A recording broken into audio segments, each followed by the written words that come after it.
சொல்றாரு நான் கடன் வாங்கியிருக்கேன்றாரு. அப்புறம் இன்னைக்கு ஒரு பத்திரிகையில ஒரு அறிக்கை மாரி வெளியிட்டிருக்காரு. நான் வந்து அடுத்த வருஷம் வந்து இதெல்லாம் என்ன சொல்லுவேன் டீட்டெயிலுன்னு. அதில என்னன்னா எல்லாருக்கும் என்ன இப்போ ஒரு ஆர்வம்னா எவ்வளோ ஏக்கரா?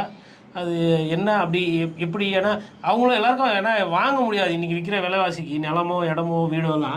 அதனால வாங்குனவங்க சொல்லி தெரிஞ்சா நம்மளும் எப்படி அத வாங்கலாம்? நம்மளும் எப்படி பால் பண்ண வைக்கலாம்? அப்படின்னு ஒரு ஆர்வம் நெறைய பேருக்கு இருக்கு. நம்ம பால் கணக்கு வாங்காத மாசம் மாசம் கரெக்டா டைமுக்கு செட்டில் பண்ற வேலையிலேயே வச்சிருப்பான். இல்ல இப்ப அண்ணாமலையை சுத்தி இப்ப பாலிடிக்ஸ் திரும்பவும் சுழற்றி வருதுல, இதுல ஆர்எஸ்எஸோட பங்களிப்பு இருக்குன்ற ஒரு பேச்சு அடிபடுதுப்பா. இல்ல அதெல்லாம் முன்னாடி இருந்தது. இப்போ எனக்கு நமக்கு கிடைச்ச தகவல் என்ன பாருன்னா, செவிவழி செய்தி பழைய மாரிலாம் வந்து அவருக்கு சப்போர்ட் கிடையாது. டெல்லியிலயுமே ஆர்எஸ்எஸ் ஆகட்டும், பிஜேபி ஆகட்டும், எப்பா நீ சொன்னது எதுவுமே சரியில்ல. 18% 30% அந்த ரேஞ்சுக்கு சொன்ன பாராளுமன்ற சீட்டு வரல. 10க்கு முன்னால எடப்பாடி பழனிசாமி அவர்கள் வேற கோச்சிக்கிறாரு, கூட்டணி விட்டே போயிட்டாரு. அதனால நீ கொஞ்ச நாளைக்கு அமைதியா இரு அப்படின்ற மாதிரி சொல்லிட்டாங்க. அழுத்தம் திருத்தமா சொல்லியிருக்காங்க. அவருக்கு அழைப்பு கொடுத்தா கூட அவர்